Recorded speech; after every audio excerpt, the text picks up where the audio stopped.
I'm really privileged to be the part of this function, Diksharambh.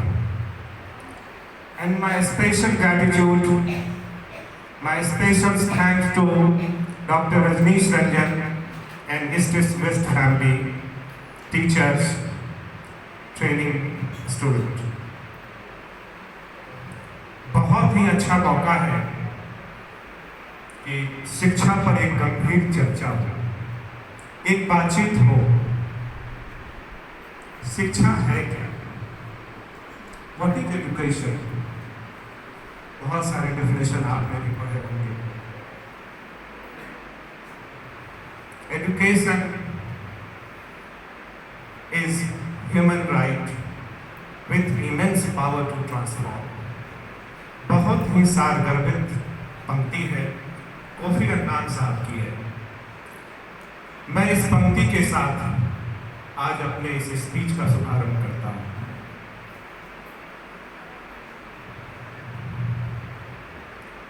खामोशियां अगर कर दे बयान तो वो अलग बात है। कुछ दर्द ऐसे होते हैं जो लफ्जों में उतारे नहीं जाते।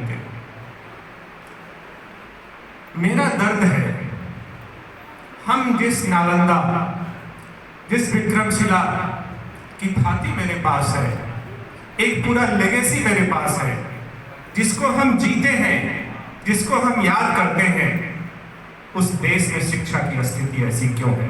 ये बड़ा ही अच्छा प्रश्न है। इस पर सबको सोचना होगा, हमको सोचना होगा, आपको सोचना होगा, और ये सोचनीय विषय है। शिक्षा और विद्या में अंतर की बात हो रही थी जब हम लोग चेयरमैन साहब के चैम्बर में थे। बहुत ही बड़ा अंतर है, मैं उस पर भी चर्चा करूंगा। गांधी जिस देश को गढ़ना चाहते थे, अबुल कलाम साहब जिस देश को गढ़ना चाहते थे, राधा कृष्णन ने शिक्षा का जो सोच रखा था, क्या हम उस शिक्षा के पायदान पर खरे उतरे हैं? ये समीक्षा आज आपको करनी होगी। अगर समीक्षा हम नहीं करेंगे तो आने वाले नौनिहाल, आने वाले भविष्य के साथ एक बड़ा खिलवाड़ होगा। मेरे पास एग्जाम्पल्स हैं। कोविड में क्या हुआ? ऑनलाइन शिक्षा की बात हुई। एक सर्वे रिपोर्ट आया कि महज 27% बच्चों के पास स्मार्टफोन था, इसीलिए वो ऑनलाइन क्लास कर सके। 27 के अलावा जो बाकी परसेंटेज थे वो कोविड में ऑनलाइन शिक्षा से मरहूम रह गए। एक बड़ी आबादी इस देश की बच्चों की मरहूम रह गई। इस पर भी आपको सोचना होगा। शिक्षा का बजट कितना? महज 3% से भी कम, 2.81%। कहा जाता है एक आइडियल स्टेट से यहाँ संदर्भ कंट्री का है, एक आइडियल स्टेट में शिक्षा का बजट कम से कम 6% होना चाहिए, जहां शिक्षा पर संवैधानिक अधिकार हो सरकार का। अमेरिका की बात अलग है, वहां भी 3% है, लेकिन वहां प्राइवेट प्लेयर्स हैं। शिक्षा का निजीकरण हो चुका है, लेकिन हमारे देश में यह संभव नहीं है। एक बड़ी आबादी बीपीएल फैमिली की है, गरीबी की है, गरीबी रेखा के समीप है। हमें शिक्षा में सरकार का समर्थन चाहिए ही चाहिए होगा। कहा जाता है कि शिक्षा किसी भी देश की ताकत होती है। ये कौन सी ताकत होती है? इंफॉर्मेशन की ताकत होती है। जिसके पास जितना इंफॉर्मेशन होगा वो देश उतनी ही तरक्की करेगा। किसी भी देश को बनाने के लिए कुशल छात्र, कुशल शिक्षक और तकनीकी रूप से हमें अवेयर होना होगा। यही शिक्षा और विद्या के अंतर की बात होगी। हर एक व्यक्ति चाहता है कि मेरा बेटा एक अच्छा मैनेजर बने, अच्छी नौकरी करे, डिग्री मिले और नौकरी करे, लाखों का, करोड़ों का उसका वार्षिक उसकी आय हो, उसको सैलरी मिले। ये हमारी शिक्षा है। लेकिन एक पिता चाहता है कि मेरा बेटा एक अच्छा इंसान बने, एक अच्छा बेटा बने, एक अच्छा सामाजिक व्यक्ति बने। यह विद्या है। रविन्द्रनाथ ठाकुर जी ने इस पर काफी कुछ लिखा भी है। कभी मौका मिले तो ऑनलाइन भी इसको पढ़िएगा। मेरा एक ही संदर्भ है कि आखिर इस देश में शिक्षा की इस व्यवस्था पर चिंता किसे करनी होगी, कौन करेगा। हम आज़ादी के समय को लेते हैं, क्या हमने इस 70 साल में कितनी मील की दूरी तय की है? हमने बहुत कुछ किया है।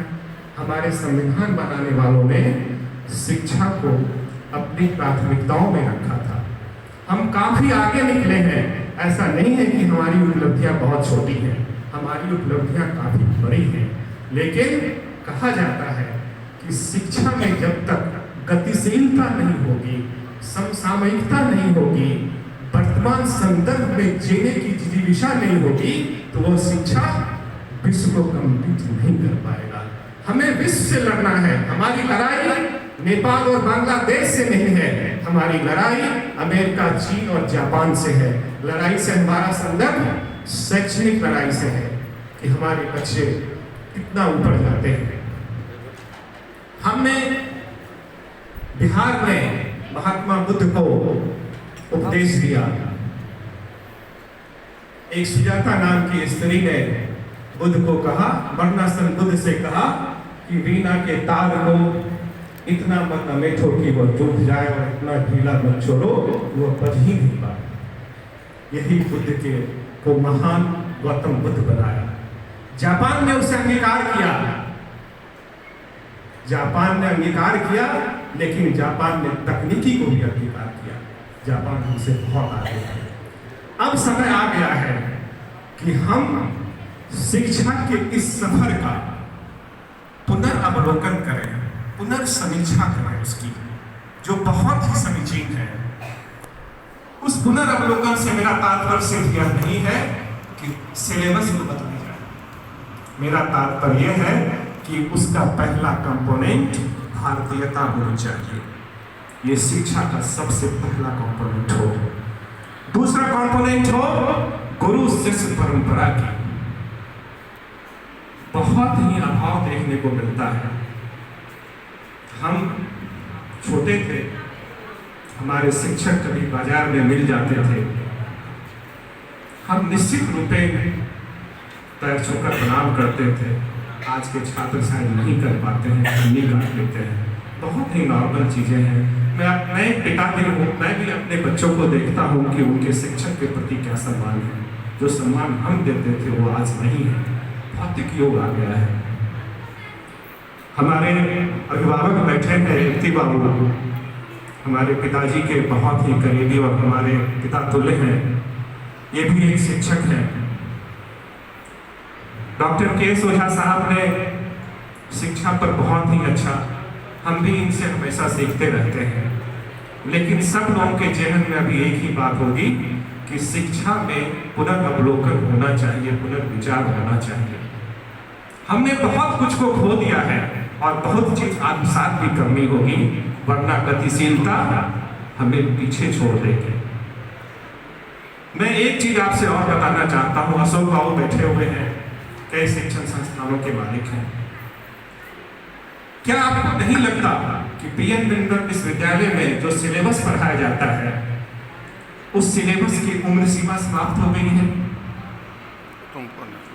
क्या उसका पुनर्अवलोकन नहीं होना चाहिए? अगर सिलेबस कमेटी की बैठक होती है वो औपचारिकताओं तक सीमित रह जाती है। मैं बहुत नजदीक से इसे देखता हूँ। मैं दिल्ली विश्वविद्यालय का छात्र रहा हूँ, मेरा हिंदू कॉलेज था।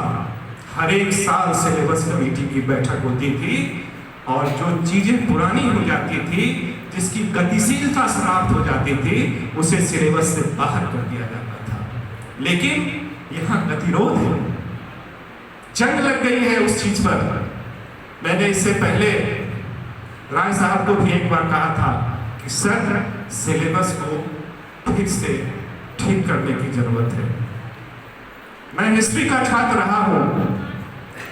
दिल्ली विश्वविद्यालय में अब बाबर और अकबर नहीं पढ़ाए जाते हैं।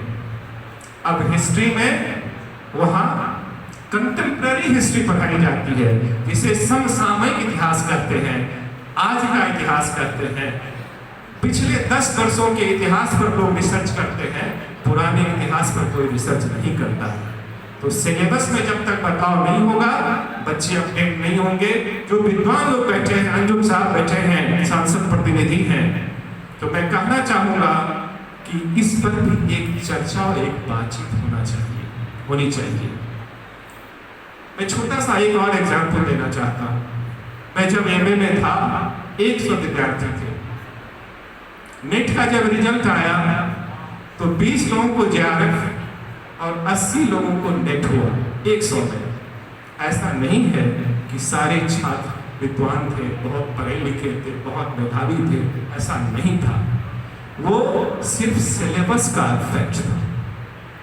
सिलेबस अच्छी थी, सिलेबस में वही पढ़ाया जाता था जिससे आप नेट क्वालिफाइड हो सकते हैं। आप में भी प्रतिभा है, लेकिन आपके यहाँ वही जंग लगी हुई चीजें पढ़ाई जाती हैं। इस पर पुनर्विचार करना होगा।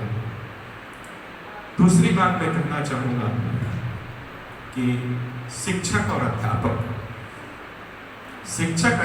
के रूप में हमें छात्र मिले हैं और उनको संबोधन करने का मौका मिला है। ये मेरे लिए बड़ा ही सुखद अवसर है। हर एक व्यक्ति जीवन के अंतिम क्षण तक छात्र होता है।